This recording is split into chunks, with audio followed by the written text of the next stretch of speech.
And this little boy has gone off to live in Zurich and work on stuff.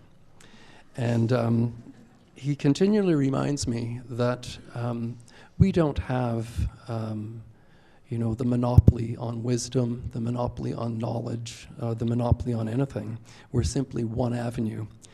And so the mischievous part of me, the outlaw part of me, enjoys the fact that the devotion that we have to technology-enhanced learning quite often is dependent on our students to teach us. And I think that's one thing to register, which leads to learning environments. One of the people I admire is Henry Giroux, another one is Paulo Freire, who talk about pedagogy as a form of liberation or a form of radical pedagogy. And I used to think that it would be impossible to have radical pedagogy within the institution. It's very hard to be radical if you have tenure, or if you're worried about tenure. And as a good friend of mine in the Communist Party of Canada once remarked, the best way to neuter a radical is to give them tenure.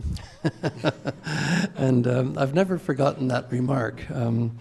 It's almost an oxymoron, a radical academic. And I used to think that in order to truly have radical pedagogy, we would have to go outside the walls of the classroom, into the factories, into the mills, onto the shop floors. But in discussion and argument, and endless arguments with my son Morgan, sort of like Marley and me, he's the worst child in the world, but the arguments that were put forward for internet was that it was a democratizing mechanism. It was a mechanism that could make a classroom anywhere, whether it be Tiananmen Square, when people were texting out, telling the rest of the world what was happening, or on reserve, in the rural parts of Saskatchewan, in the outlands of Newfoundland.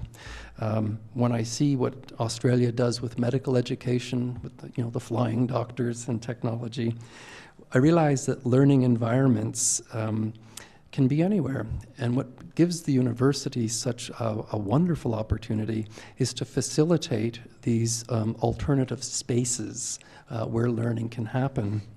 And that leads to the third point of today's learners. One of the things that fascinated me in a conversation with Vi Mayers and Harvey King was the idea of the non-consecutive student. Times get tough, and so we go off to Fort Mac for a year, buy a truck, and then maybe go back to university. And, you all know what it's like. You stop riding a bike or skating for a few years, and then you put the skates back on, and you promptly fall on your Todd because but then it comes back. And it's like that when I think students come back to university, and the danger is that they don't stay. And so if we could manage to, say, have a distance-delivered course while they're in Fort Mac, which they could listen to on an iPod, or have a course that they can dip into from time to time while they're out earning money for their truck, that's a great opportunity for us to develop very radical forms of delivery.